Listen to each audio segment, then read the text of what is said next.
Good evening and salutations, my Days of Our Lives fans. So let's talk about Jake for a minute because he runs into Gabby, and he's picking up his stuff. He's heading out, and Gabby's all apologetic and everything like that. But at this point, Jake was like, "Listen, we were broken from the start," because he feels that Gabby only fell in love with him because of Stefano. And although she's like, "No, that's not true," um, later on when she is talking to Sunny, she does confess that, maybe he was right. Maybe I did actually go for him or, really want to be with him because of Stefano. Which is sad, but it's like it's just one of those things where it's like, was that relationship ever really gonna work?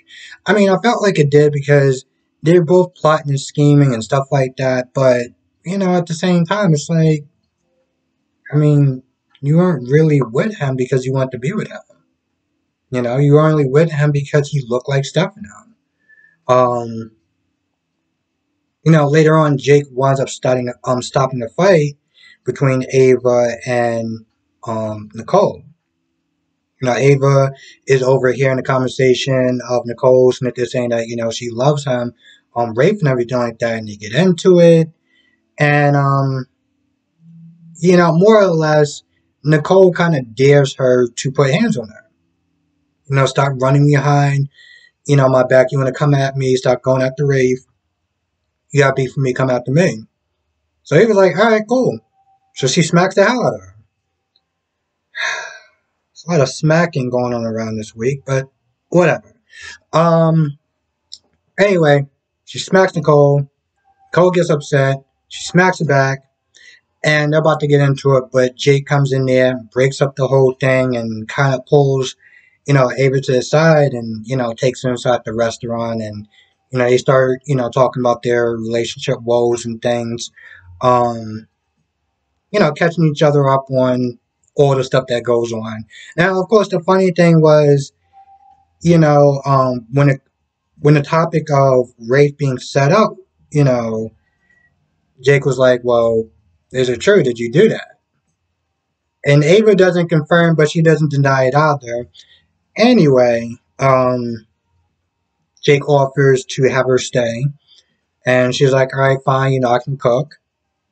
And I mean, hell, who doesn't love a home cooked meal?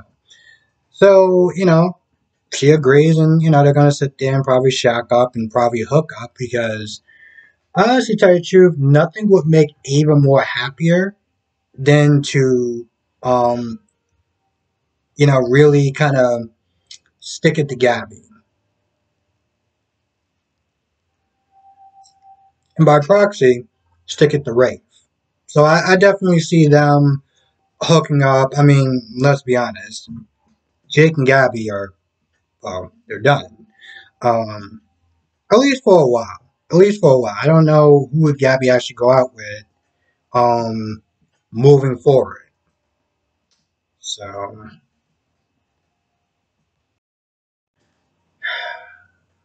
let's talk about Allie for a minute. So Allie confronts Johnny, and she's sitting there asking things like, how could you sit there and be like this? Like, you used to always be kind of a player, but now you're just a straight up dick. And this is one of those things. And when I was reading the comments, I remember somebody sitting there saying that Allie should know her brother better than that. The way that he's been acting has just been out of character. Even for Johnny, has just been completely out of character. And you would sit there and think that, after a while, like, Allie would be like, yo, what's going on with you? What's up with you? Like, you got possessions going on in town. It's not like she doesn't know about the supernatural. Um, you got all this stuff going on, and you're really not sitting there questioning him, like, yo, what is going on with you? You sick? Like, what's going on? She is just so focused on being mad at him for the things that she's doing. I mean, for the things that he's doing, that she can't sit there and be like, this is not the brother that I know. And unfortunately, this is one of those things where it's like, in a lot of ways, plot versus common sense. Now, granted, Allie, she doesn't really come across as that smart. But I can't believe that she's that stupid to believe that her brother isn't acting odd, even for him. And so, you're saying a whole bunch of hurtful things. She's upset that, Johnny told Trip before, she got sent to sit there and say anything. And I'm sitting there looking at the whole thing and I'm like, listen, I get that you're a little bit upset, but, you're going to tell him gently, you're gonna let him down gently. Like, he just ripped off the damn band-aid. I mean, at the end of the day, how mad are you actually going to sit there and be?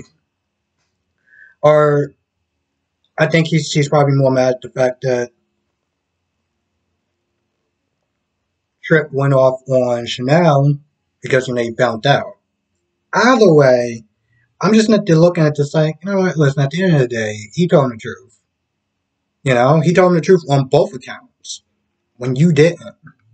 So I understand that you're angry at Johnny for his actions, but at the same time, it's like, well, you need to be more upset with yourself than anything else. I mean, she says that she took responsibility. I'm like, okay, yeah, you took responsibility. You're hooked up with your so-called best friend damn near 2 weeks after, Trip decided to break off the engagement. So exactly how much did you learn? Um, anyway, Johnny starts acting, well, Johnny Oblo starts acting off because Johnny's not there trying to fight his way through, you know? And I don't know if this is a twin thing, but she kind of sensed that there was something else, especially the way that he kept like moving and falling and doing all this. This goes on for quite a while. And towards the end of the episode, the real Johnny's sitting there like, yo, this isn't me. You gotta help me and stuff like that, which is causing the devil to really start to lose control a little bit of the situation in his body. And finally, the devil gets so upset that when he turns around, he reveals himself to Allie. Now, I gotta sit there and say, as far as cliffhangers go, that's a damn good cliffhanger. Um, that's a damn good cliffhanger.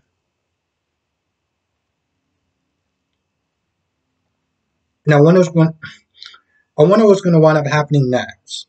Is Allie going to sit there and tell the family? Is she going to get a chance to tell the family, or is the devil going to find a way to shut her up? Um, just to stretch out this supernatural storyline even longer than everyone wants it to be.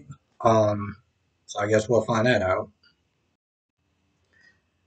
Chanel doesn't really do too much of anything except for talk about her stupid relationship with Allie and, talking about Allie and her sexuality and then talking about her and her sexuality because for some odd reason, apparently people are still interested in, hearing about other people's sexuality. I think it's 2022, and like I said before, that really should not be the topic of conversation as far as what this person identifies as.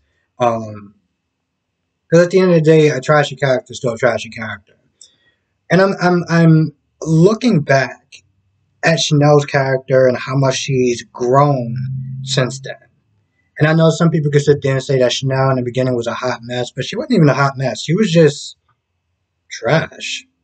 Like, honestly, to tell you the truth, I literally could not stand her. And she's gotten a lot more tolerable now. And that's because, well, a couple of things happened. One, she stopped acting so damn immature. I mean, I know some people actually liked that the way she was acting before. I really couldn't stand it. But if you notice, it's damn near a 180 from how she acted when she first got there. And I don't know if people were just like they weren't feeling it, so they kind of changed the character around a little bit. Whatever it is, it worked, and she is a lot more tolerable now than she was before. Um, anyway, she's just mostly there for Lonnie. It's emotional support.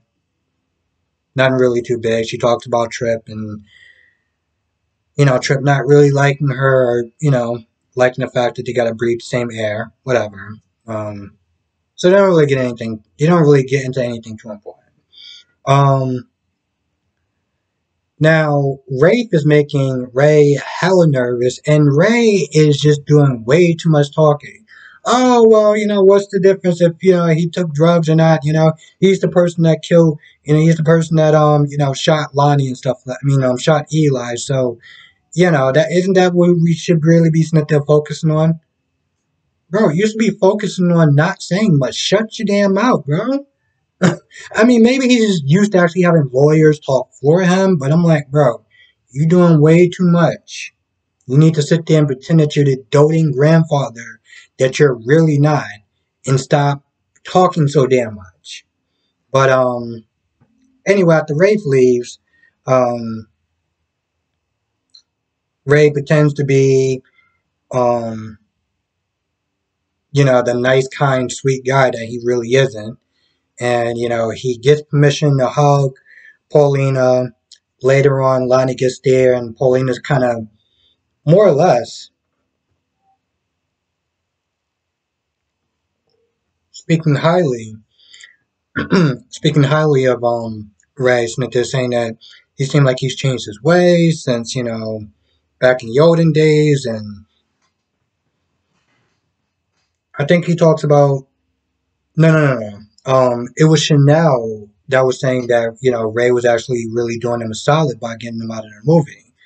So a lot of people sit there talking high praises and stuff like that about Ray Delani, and it's just unfortunate going to let her guard down and let this man get more closer.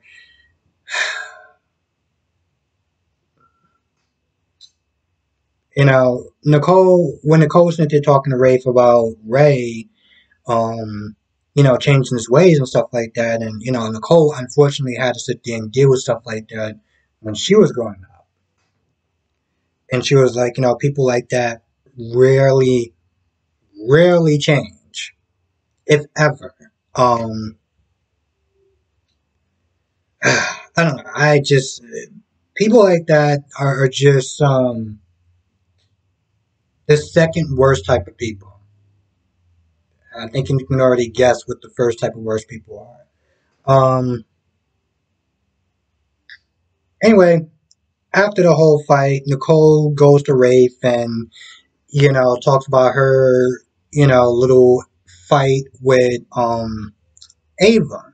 And at first he's like, first of all, I'm a cop. What the hell are you think they're doing? And second of all, then he's like, oh well, next time Ava gets in your face, call me. And I'm like, what are you gonna do? Like seriously, what are you actually going to do? Were you gonna break it up? You gonna fight her? Like I don't understand. Like what is your presence being there? What would it have done? Um, they talk about Eli for a little bit. After talking about Ray, and it really doesn't go anywhere except for he just has more questions.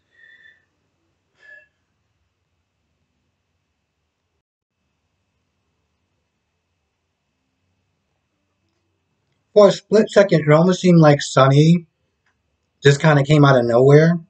But I guess, Ray couldn't be there to sit there and talk to Nicole and comfort Gabby at the same time. So, it was a good thing that, Sonny was there. I have a odd question. Since we got a new Sonny and everything like that, how do people feel about the new Sonny? Do you prefer the old Sonny? Do you like new Sonny? Why? Why not?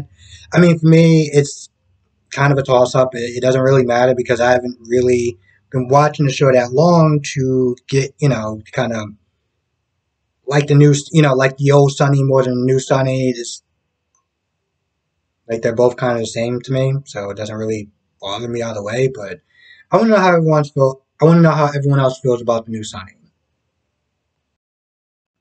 I love how Jake was like, listen, it'd be fine for you to stay here with me. You can help me out with the rent, or at the very least, you can make sure that the fridge is stocked with beer. And I'm like, with what money? That will require Ava getting a job without dipping into her inheritance. Since she wants to sit there and try to act like she's on the straight and narrow, I'm like, but you know what? Listen, the girl can cook, and I'm like, yo, listen, if you ain't paying rent, then if you can cook, I'm with it. Okay, I'm with it. I'm a foodie. I'm with it. Hmm, I think that's about it. I think I kind of covered the major parts of this episode. So, yeah. With that being said, I'm gonna go. I want to thank you for watching. Be safe. Let me know what your thoughts are in the comment section below, and I will see you in the next video.